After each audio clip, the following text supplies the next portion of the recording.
J'ai fondé Wikifab il y a 2 ans maintenant. Wikifab, c'est un Wikipédia du do-it-yourself. C'est une plateforme qui permet à des gens, des makers, de partager et d'échanger du savoir-faire autour de la fabrication du do-it-yourself. En fait, il y a 2 ans, mais on s'est rendu compte qu'un mouvement était né, le mouvement de l'open source hardware, c'est-à-dire la fabrication de biens physiques dont les plans étaient libérés en open source. On s'est rendu compte que ces gens-là avaient besoin d'un espace pour partager. Alors, il y avait des vidéos sur YouTube, il y avait des gens qui avaient des blogs, il y avait des sites internet, toute l'information était éparpillée un petit peu partout. Et on s'est rendu compte qu'il manquait une plateforme pour pouvoir rassembler tout ce savoir-faire, où les gens puissent échanger, poser des questions, s'entraider, etc. Et donc, c'est ainsi qu'on a créé Wikifab, qui est donc basé sur le principe du wiki, où les gens peuvent créer, partager, enrichir les contenus ensemble. Donc sur Wikifab, en fait, vous allez retrouver des gens, des utilisateurs qui partagent toutes sortes de choses, toutes sortes de projets de fabrication. Là, par exemple, vous avez un utilisateur qui avait un problème quand il partait en vacances, c'est qu'il fallait donner à manger à son chien et à son chat. Et donc, il a fabriqué ce pet feeder. Donc, c'est une machine avec un petit moteur, des composants qui sont imprimés en 3D et qui permet tous les jours de sortir le nombre de croquettes nécessaires pour son chat. On a une utilisatrice qui a fabriqué, qui avait un autre problème, qui devait à chaque fois, quand elle tournait à vélo, mettre sa main, c'était dangereux. Donc elle a créé cette veste avec des LED qu'elle active avec des petits boutons sur ses doigts qui lui permettent d'indiquer quand elle tourne à droite ou quand elle tourne à gauche. Et on a des gens comme une association qui s'appelle My Human Kit qui a créé ce détecteur d'espace, de proximité dans l'espace et qui, avec des capteurs de distance, va sonner quand elle rencontre un objet. En fait, c'est un objet utilisé par les aveugles pour éviter de se prendre des coups. Et donc sur Wikifab, en fait, il y a énormément de particuliers qui partagent des choses, mais on s'est rendu compte qu'ils partagent en publiant des plans de leurs projets, permettre à d'autres de le faire eux-mêmes. Et on s'est rendu compte qu'en fait, il y avait aussi énormément d'entreprises aujourd'hui qui partagent leurs plans sur Internet pour permettre à tous de refabriquer leurs objets. Vous allez trouver ça dans l'électronique, dans l'agriculture, dans la biologie, dans l'architecture. Dans l'architecture, il y a par exemple une entreprise qui s'appelle WikiHouse qui partage des plans pour fabriquer des maisons en bois et en paille. Il y a même dans l'aérospace, dans l'automobile, il y a des gens qui partagent des plans de moteurs pour vous apprendre à refabriquer vous-même une voiture. Alors, ce n'est pas forcément accessible au grand public, mais c'est des entreprises qui ont décidé de partager leurs plans pour éventuellement inspirer d'autres personnes pour contribuer à leur projet. Alors, nous, ça nous a paru très, très étrange en fait quand on a découvert tout ça il y a 2 ans, surtout que moi j'ai fait une école de commerce et on m'a toujours dit si vous avez une super idée, surtout il faut la breveter, il faut éviter qu'on vous pique cette idée et c'est comme ça que le monde tourne en fait depuis des années. On a une idée, enfin depuis à peu près une centaine d'années en fait, finalement c'est pas tant que ça. On a une idée, on va la breveter, on va la protéger et on va essayer de vendre des licences. Là, ce que vous avez derrière moi, c'est la licence qui a été, donc le brevet qui a été déposé par Kodak du premier appareil photo numérique, donc qui a été déposé en 1978. Donc ils étaient précurseurs, ils avaient l'idée, il y avait un de leurs ingénieurs qui avait déjà eu l'idée de l'appareil photo numérique, et pourtant en fait ils en ont rien fait. On connaît tous l'histoire de Kodak, aujourd'hui ils ont complètement disparu parce qu'ils n'ont pas justement réussi à passer ce tournoi-là. Pourquoi ? Parce qu'ils ont passé des années en fait à essayer de traquer partout dans le monde qui pouvaient potentiellement utiliser cette technologie-là. En même temps, ils n'y croyaient pas, etc. Alors que s'ils avaient ouvert ce brevet, ils auraient reçu des contributions, des gens qui auraient dit c'est génial, etc. Et je vais vous en parler juste après. Et finalement, en fait, la plupart des entreprises, elles sont à peu près d'accord avec cette idée-là. Elles disent si mon idée elle est bonne et qu'elle est facilement copiable et qu'en plus elle génère des bénéfices, elle sera copiée. Et en fait, c'est même encore plus simple que ça. C'est que une bonne idée, elle va être forcément copiée. Par exemple, prenez la souris. La souris, c'était un super objet, une super idée. Quelqu'un a déposé le brevet et pourtant, tout le monde l'a recopié derrière. Donc, vous n'êtes pas à l'abri, même si vous avez une idée, même si vous l'avez copiée, si elle est bonne, elle sera copiée. Mais même une idée qui n'est pas bonne, comme, je ne sais pas si vous connaissez cette idée-là, c'est un slanket. C'est une couverture à manche, voilà, ce qui est simplement génial. Mais en fait, c'est vraiment une idée, a priori, c'est plutôt une idée de merde. Enfin, on se dit pas, tiens, on va créer ça. Et pourtant, il y a plein de gens qui l'ont copié. Du coup, si une idée elle est bonne, même si elle est mauvaise, elle sera copiée. Elle est facilement copiable. En fait, c'est pas tout à fait vrai parce qu'aujourd'hui, ça c'est un vrai iPhone fake, donc c'est une copie d'un iPhone 10. Ça a été vendu sur eBay à 45 € sur eBay et il passe vraiment des coups de téléphone, il va sur internet, et vous avez du Wi-Fi, du Bluetooth, enfin c'est vraiment une copie d'un iPhone. Il marche peut-être un peu moins bien, il y a peut-être des bugs, mais c'est quand même une technologie qui est relativement difficile en fait à copier. Et pourtant ça a été copié. Et elle génère du profit. En fait, c'est pas tout à fait vrai, parce que par exemple GoPro, ça a été copié des milliers de fois, et GoPro en fait, ils n'ont jamais gagné d'argent. En fait, dans toute leur histoire, ils ont fait que de perdre de l'argent, etc. Donc même si les gens se disent que ça, ils ne savent pas forcément que ça va gagner de l'argent, ils vont pour autant la copier. Et donc, en fait, finalement, si votre idée elle est copiable, elle sera copiée. Et ça, c'est vrai dans beaucoup de choses. D'autant plus que, en fait, quand vous brevetez un projet, vous allez le breveter sur un territoire donné. En général, ça peut être la France, ça peut être l'Europe. Maintenant, il y a des brevets qui vous permettent de breveter sur un territoire plus large, mais c'est jamais le monde entier. Donc, quand vous allez le breveter sur un seul pays, finalement, dans d'autres pays, vous pourrez très bien vendre ce projet. Et donc, aux États-Unis, il y a depuis 5 ans un regroupement d'ingénieurs et d'industriels qui se sont rassemblés pour créer l'open source hardware. C'est en fait un concept qui regroupe tous ces projets-là pour leur donner un cadre juridique, tous ces projets qui sont partagés donc ouvertement. Et donc, dans l'open source hardware, il y a 4 grands principes. Le premier, c'est de fournir les plans. Donc en fait, vous allez publier sur Internet les plans de votre projet en expliquant les cotations, comment est-ce que c'est fait, etc. Vous allez autoriser les modifications, c'est-à-dire que vous allez dire librement, sans contrainte, vous pouvez modifier mon projet. Et vous pouvez autoriser aussi la vente. Donc en fait, vous lui laissez toute possibilité. Il va pouvoir revendre votre produit et votre idée comme il le souhaite.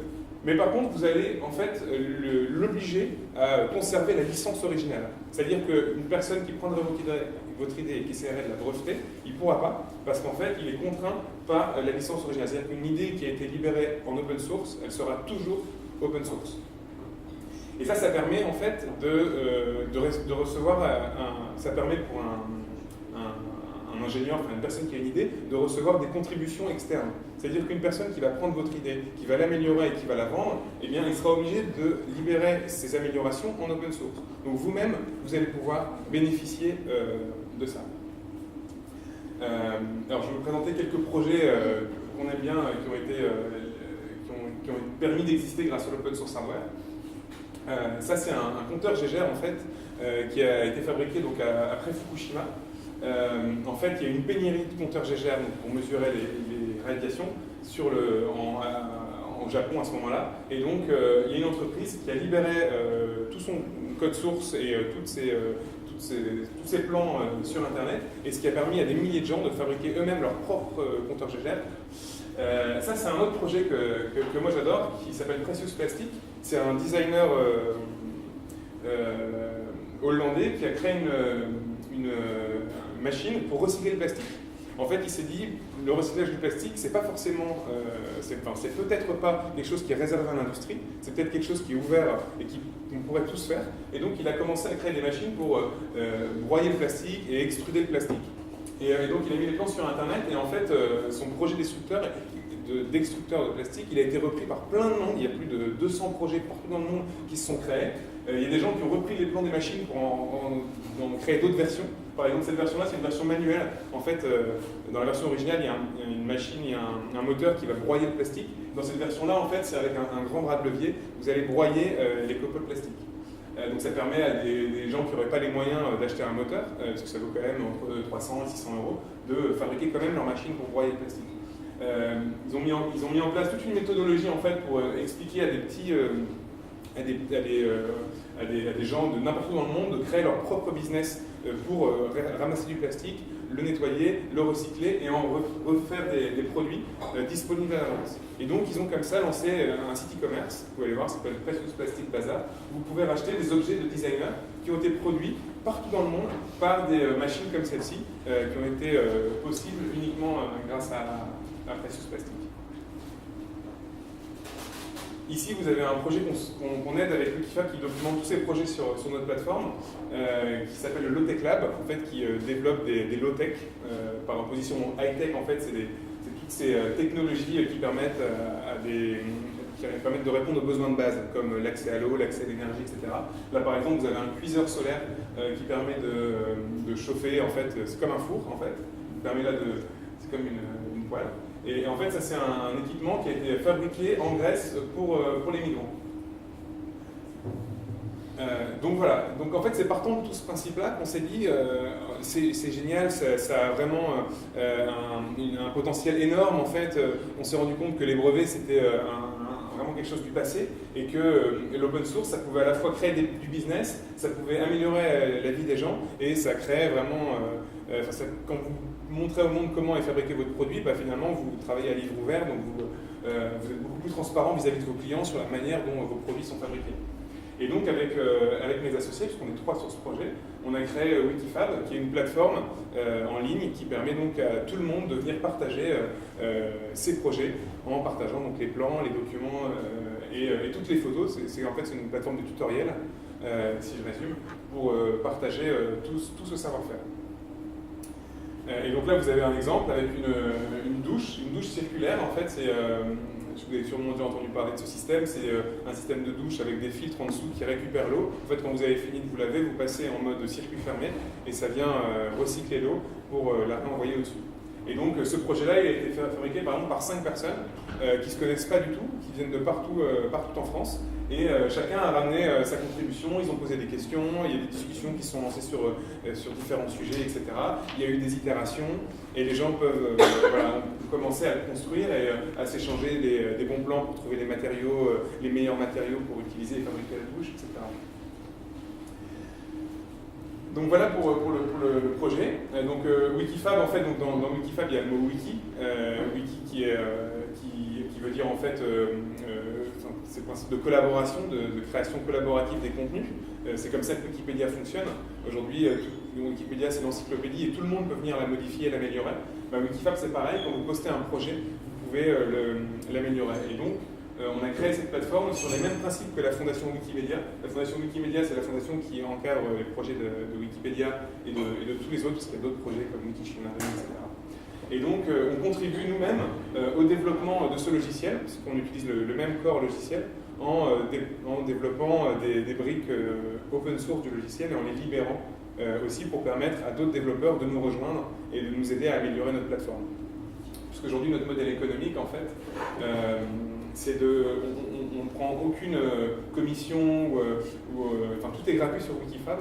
La manière dont on gagne de l'argent, c'est de proposer notre plateforme à des fabricants qui ont des besoins de documentation. En fait, on s'est rendu compte que les tutos que les gens fabriquent sur Wikifab, eh bien, il y a plein de gens dans le monde de l'industrie et des fabricants qui ont besoin aussi de documenter et de créer des notices et des tutoriels pour documenter de manière beaucoup plus digitale leurs produits. Et donc, on leur propose notre plateforme. Voilà, et donc je voulais terminer sur cette photo. C'est un projet qu'on a mené avec Wikifab et une école et un Fab Lab. Les Fab Labs sont des gros utilisateurs de Wikifab, parce que je ne sais pas si vous connaissez, mais ce sont des lieux en fait ouverts à tous, où les gens peuvent venir fabriquer des choses en collaboration avec d'autres gens. Il y a des machines et tout le monde va créer des choses. Et donc au sein de ce Fab Lab ZBIS, une école est arrivée et ils ont participé, ils ont fabriqué ensemble un projet du début à la fin, ça a duré 3 semaines. Et donc ils ont fabriqué en fait un baromètre sonore, c'est-à-dire c'est un objet que vous mettez dans la classe, ça enregistre le bruit, le son dans la classe, et quand les élèves crient trop, ça change de couleur, ça passe du vert au orange et au rouge, et comme ça la maîtresse elle peut dire calmez-vous, regardez s'il y a trop de bruit. Et donc ils ont fabriqué ça tous ensemble. Et donc pour nous en fait le projet Wikifab c'est ça, c'est en fait de mettre à disposition de tout le monde mais aussi et surtout de la génération future tous les outils et tout le savoir-faire pour leur permettre d'apprendre à faire soi-même et de partager tout ça.